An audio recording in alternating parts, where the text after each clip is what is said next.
Bonjour Fabien. Bonjour Pablo. Sud Radio, la minute du coach. Merci à travers tes chroniques hebdomadaires de nous donner de la force et du courage.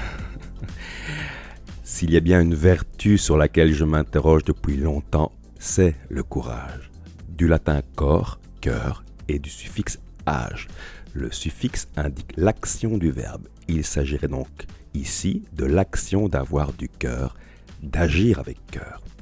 Le courage est une vertu cardinale, dit Platon, soit qui joue un rôle charnière, une disposition naturelle qui ne se décrète pas. Vertu qui s'apprend, dit Aristote, située entre la couardise et la témérité, une discipline selon Sénèque. Quant à Cynthia Fleury, philosophe contemporaine, elle dit qu'il s'agit toujours d'une expérience concrète, assumer le réel sans s'y soumettre. Dans un excellent dialogue entre elle et François Crémieux, à retrouver dans le Philosophie Magazine de mai 2022, François Crémieux dit que les plus courageux sont d'abord les mieux formés, préparés à affronter des situations exceptionnelles. Être courageux, dit-il encore, c'est d'abord se sauver soi-même. On se déconstruit en esquivant le courage.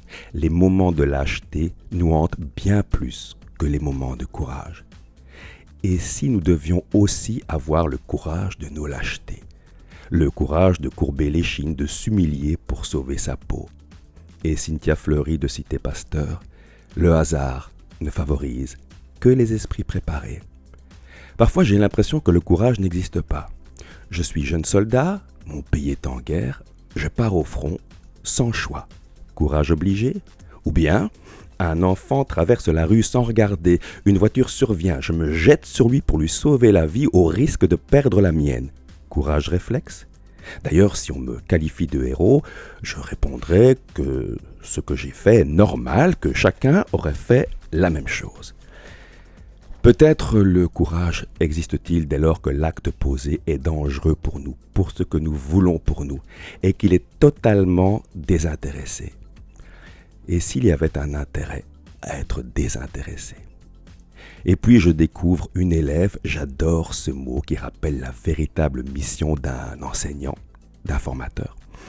Une élève qui, face à une peur immense mais déterminée, la combat durant des mois de boule au ventre, des mois à être proche de reculer, de faire demi-tour.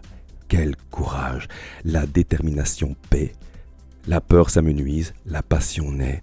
Elle surmonte tous les obstacles. Je suis alors admiratif, éboubi, touché aussi, voire très ému. C'est si beau de voir une personne s'élever, qu'on en soit à l'origine ou non. Bon vol avec les aigles.